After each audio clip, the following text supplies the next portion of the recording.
भागलपुर जिले की 7 विधानसभा सीटों की मतगणना पूरी हो चुकी है और नतीजों ने एक बार फिर एनडीए गठबंधन की शक्ति और पकड़ को स्पष्ट कर दिया है। जिले की सभी 7 सीटें एनडीए के खाते में चली गई, जिससे यहां भाजपा, जेडीयू और लोजपा रामविलास का पूर्ण वर्चस्व स्थापित हुआ है। सबसे पहले बात बेलपुर विधानसभा की, जहां मुकाबला काफी दिलचस्प रहा। यहां भाजपा प्रत्याशी इंजीनियर शैलेंद्र ने वीआईपी उम्मीदवार कुमारी अपर्णा को निर्णायक अंतर से हराकर जीत दर्ज की और विधानसभा में प्रवेश पक्का किया। बिहार में जो विकास की बयार थी, जिस तरह विरोधियों ने फैलाया था, उसको जनता ने डबल इंजन की सरकार को सराहा है, उसको अंगीकार किया है विकास को। और ये जीत बड़ी जीत है मातृशक्ति की, ये जीत बड़ी जीत है युवा शक्ति की है, ये जीत बड़ी जीत है बिहपुर के आम मतदाताओं की, ये बड़ी जीत है किसान भाइयों की। ये जो है मातृशक्ति युवाओं की, किसान भाइयों की जीत है। और इस बार जो हमारे यहाँ जो बाढ़ से लोग जो है असुरक्षित रहते हैं, उसके लिए हम पूर्ण व्यवस्था करेंगे कि मेरा क्षेत्र बाढ़ से सुरक्षित हो जाए। विपक्ष का सुपड़ा साफ हो गया, क्या कहेंगे सर? वो था कहाँ विपक्ष, वो तो नीतीश जी साथ में थे, इसलिए वो इनका इतना भी ग्राफ बढ़ा, विपक्ष तो है ही नहीं। गोपालपुर विधानसभा में जेडीयू नेता शैलेश कुमार उर्फ बुलो मंडल ने जीत हासिल की। उन्होंने वीआईपी प्रत्याशी डब्ल्यू यादव को मात दी और सीट को एनडीए के पक्ष में बनाए रखा।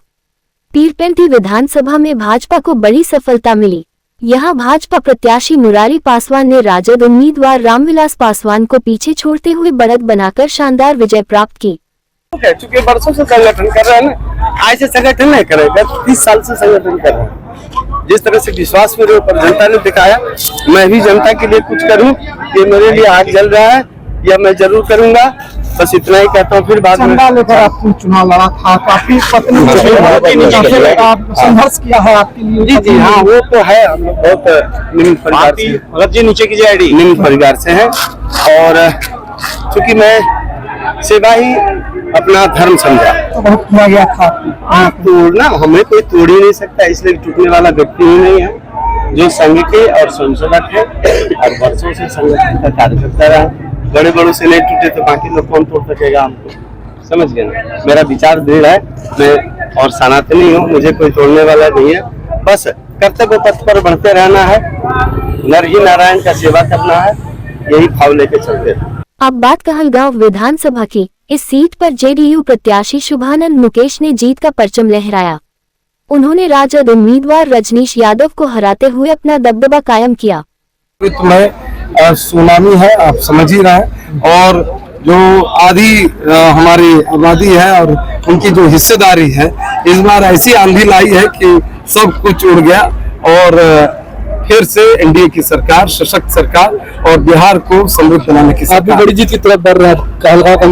हमारे माननीय मुख्यमंत्री जी और मैं कह सकता हूँ हमारे मानस पिता, जिसने इस विपत्ति में भी हमको खड़ा करने का काम किया है, उसके लिए फ्रेंडली फाइट थी आपके विधानसभा में। हमारे तरफ एक तरफ हमारे सारे एनडीए घटक दल के सारे साथी भाजपा के और एलजेपी चिराग और हमारे हम पार्टी के सारे साथियों ने चट्टानी एकता के साथ दिखाया। पांडव का वनवास खत्म हुआ, पांडव अब किस तरह से कहलगांव विकसित होगा?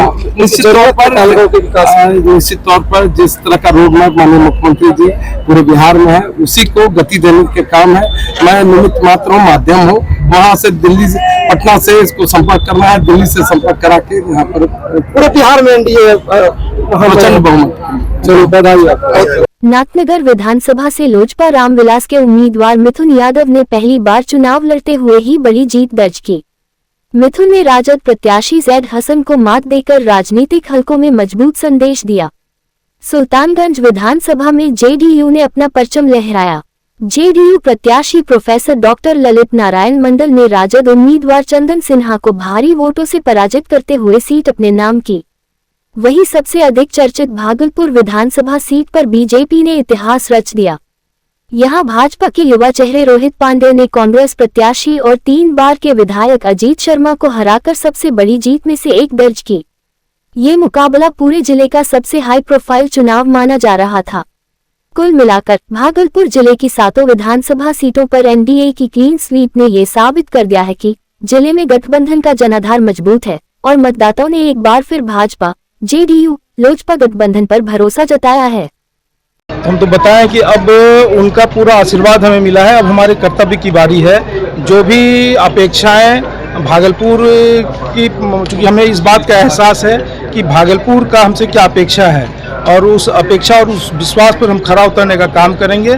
और भागलपुर के प्रति और अपने मतदाता को जो हमें आशीर्वाद मिला है, उन्होंने पूरा अपना आशीर्वाद दिया है। अब हमारे कर्तव्य की बारी है कि जनता ने इतना बड़ा आशीर्वाद स्नेह पूरे भागलपुर और बिहार सहित सबको दिया है। सबको आभार धन्यवाद है। और स्पष्ट जनादेश के साथ जो तरह तरह के गाने बज रहे थे, कट्टा, गोली, अपराध और रंगदार बनने की जो बात हो रही थी, बिहार की जनता ने सिरे से उसको खारिज किया है। और यहाँ तुष्टीकरण नहीं चलेगा, यहाँ विकास चलेगा। यहाँ विनाश नहीं, विकास की यात्रा है। और जो विकास की यात्रा बिहार के अंदर जो तेज रफ्तार विकास की बढ़ी है नीतीश कुमार के नेतृत्व में, और देश के यशस्वी प्रधानमंत्री ने जो सबका साथ, सबका विकास, सबका विश्वास किया है, उसके साथ जो भारत के लोग और इस बिहार के लोगों ने अपना एकजुटता का परिचय देते हुए स्पष्ट जनादेश देने का काम किया है और बताने का काम किया है कि यहाँ जंगल राज की वापसी अब नहीं होनी है।